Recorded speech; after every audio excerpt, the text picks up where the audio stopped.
Trial करने की कोशिश करेगा, लेकिन अमेरिका अलाउ नहीं करेगा। या तो एक चीज हो सकती है जो मुझे लगता है, या तो ये हो सकता है कि अमेरिका कतर को मैसेज पहुंचाए कि देखिए इसराइल ने स्ट्राइक करनी है, या तो आप कोशिश करें कि ये जो सारी हमास की लीडरशिप है इसको आप इवैक्यूएट करें, या तो इसको आप इराक भेज दें, या तो ईरान भेज दें, या सीरिया भेज दें, इसको आप अपने मुल्क से इवैक्यूएट कराएं, क्योंकि अगर दोबारा स्ट्राइक होगी तो हमारे लिए प्रॉब्लम बन जाएगा। तो मेरा ये ख्याल है कि जो हमास की लीडरशिप इस टाइम कतर में है, इसको कहीं ना कहीं इवैक्यूएट करके फारिग किया जाएगा। उसको कहेगा भाईजान निकलें आप, बस आपका बहुत टाइम हो गया, अब हम आपको नहीं रख सकते, हमारे लिए प्रॉब्लम बन गई, आप निकलें, आप प्लीज या तो आप सीरिया जाएं, या तो आप इराक जाएं, या आप तेहरान जाएं, फिर दोबारा स्ट्राइक करेगा इसराइल, क्योंकि वहां पे वो कर सकता है इसराइल। तो ये एक तरह से हमें डबल स्टैंडर्ड नजर आता है कि जब यमन पे कितने सारे लोग मारे जाते हैं तो कोई बात नहीं करता, जब सीरिया में लोग मारे जाते हैं कोई बात नहीं करता, जब जो है वो मोर इंपॉर्टेंटली याद रखिएगा गणेश भाई, बहुत शुक्रिया, जब मोर इंपॉर्टेंटली जो है वो किसी और अरब कंट्री पे स्ट्राइक होती जो अमेरिका का एलाई नहीं है, जहां पे अमेरिका की फौज नहीं बैठी हुई, तो कंडेमनेशन ही आती। तो हमें एक तरह से डबल स्टैंडर्ड ये चीज नजर आती है। That's why I am saying कि इस चीज की वजह से बहुत सारे लोगों में गम और गुस्सा भी है। तो दैट्स व्हाई पाकिस्तान का जो है वो यहां पर आना एक बड़ी इंपॉर्टेंट चीज है। अगली बात बताऊंगा, देखिए अगली बात ये है कि हमें बहुत सारे लोग हमसे ये भी बात कर रहे थे, मुझे सवाल पूछ रहे थे, and I want to give them the answer. वो ये कह रहे थे कि अली भाई क्या कोई वाइडर वॉर होगी? मैं उनको बता चुका हूं कि वाइडर वॉर नहीं होगी, लेकिन एक चीज होगी जो इसराइल करना चाह रहा है। इसराइल ये करना चाह रहा है कि अगले 10 या 12 दिन में वो वेस्ट बैंक को एनेक्स कर ले। ये मैं आपको ब्रेकिंग न्यूज दे रहा हूं।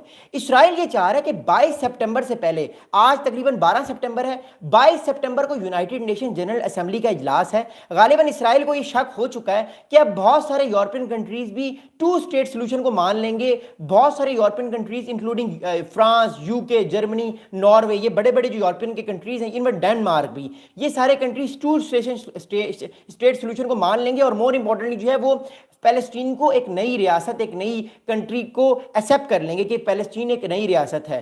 गालिबन इसराइल को इस चीज का डर है, और 22 सितंबर से पहले मुझे ऐसा लगता है कि इसराइल वेस्ट बैंक को भी एनेक्स कर लेगा। उसके बाद क्या होगा ये एक अलग चीज है, लेकिन ये मुझे लगता है, बिकॉज ये मेरा पर्सनल एनालिसिस है, क्योंकि सारी चीजें उसकी तरफ इंडिकेशन हो रही है। क्योंकि इस टाइम जो मस्त रीच बना हुआ है, इस टाइम इसराइल जो है वो मस्त रीच बना हुआ है। वो मस्त रीच क्यों बना हुआ है? याद रखिएगा, वो मस्त रीच इसलिए बना हुआ है क्योंकि बड़ा हाथी अमेरिका जो है वो उसके साथ है। अगली बात आपको देखिए, चाइना ने भी इसको कंडेम किया है, रशिया ने भी इसको कंडेम किया, लेकिन आप कंडेम के अलावा कुछ कर नहीं सकते। याद रखिएगा, रिमेंबर, ये रूल ऑफ लाइफ है, ये रूल ऑफ पावर है। जब आपकी ताकत किसी तगड़े से होती है और आप उसको बीट नहीं कर सकते तो वो आपकी बड़ी पिटाई करता है। आपको उसको मारने का एक ही तरीका कि आप खुद को स्ट्रांग करें। ये कंडेमनेशन हो गई, ये अच्छी बात है, सारी बातें ठीक है, लेकिन at the end of the day इस टाइम गजा में 70,000 पीपल हैव बीन डाइड।